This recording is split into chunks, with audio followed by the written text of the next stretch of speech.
Being here at the castle, walking through the dungeons, walking through the cells. They literally took us off these shores. The female dungeon, the male dungeon, and really understanding and grasping the idea that our ancestors went through crazy emotional turmoil and physical abuse.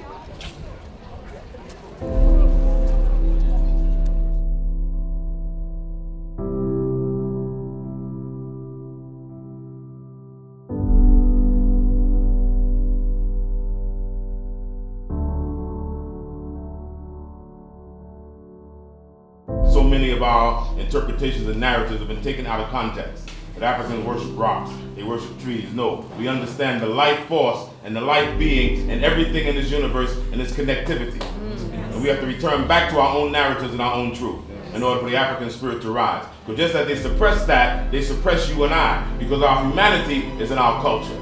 So the return represents returning back to the pride and the dignity that we survive with as a people, which is our culture, our story, our heritage.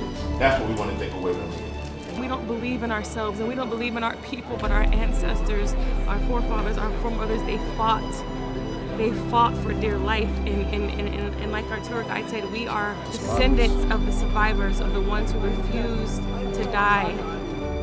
Even researchers have found it difficult to establish the number of captives who arrived alive. Captives who arrived alive. We don't know the number. Some claim about 10 million, 15 million, 20 million, up to about 100 million. Out of this, we don't know the number of people who died on the sea. We also don't know the number of people who died in the dungeons like this. And there are over 30 of such buildings along the coast of Ghana, even when Ghana was then known as the Gold Coast. You understand? They named each area after the products they got from that area. So we have the Gold Coast, we have the Ivory Coast. Did you know we have the Slave Coast? We have the Grain Coast in Nigeria, Ivory Coast. We have the Slave Coast between Ghana and Nigeria, Togo and Benin, was known as the Slave Coast.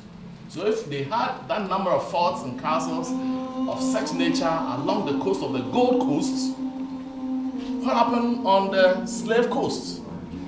We also don't know the number of people who died on their way into the dungeons, and how many people died in the many battles, wars, and raids to capture them. So we can just imagine the number of people who were involved in a trade that lasted for over 400 years. So literally, they took the African burial ground from New York. They took one remains there with Samuel Carson, the great-granduncle of Sonny Carson from Brooklyn, New York. And they went to Jamaica and brought back Crystal. And they brought those remains back on Ghana Airways. And then we took a boat from Abanzi. So it would be like we were bringing them back across the waters. And something phenomenal happened. When those coffins were there in that village in Abanzi, and they brought out the brothers to lift up that coffin, they could not lift up the coffins. They had to call this priest out and priestesses to find out why couldn't nobody lift up those coffins. They said because the remains didn't want to go back on that ocean. So they had to perform rituals in order to be able to ask permission for those dead remains to go on those waters to be taken home. So all the fishermen in this area made a corridor and brought those remains in on those boats. And we brought them through this door of return, to switch back that whole narrative of no longer the door of no return. The African is triumphant. They called back home the sons and daughters of Africa, and so that door was renamed. This is the full circle, 360 degrees. You come through that door of no return. Organize yourselves and sacrifice and say, you've come back. You've defied the words of those who thought you would never come back. That's full circle. Every voice and sing, but your earth and heaven ring with the harmony of it. I'm motivated, I'm sad, I'm happy, I'm mad, but I have a new spirit that birthed in me today. We have to fight. We have to continue to fight because they fought and they didn't give up. And we're here because of them.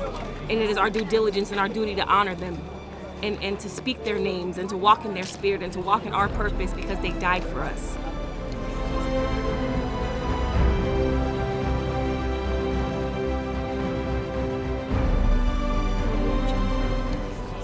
really they lived for us.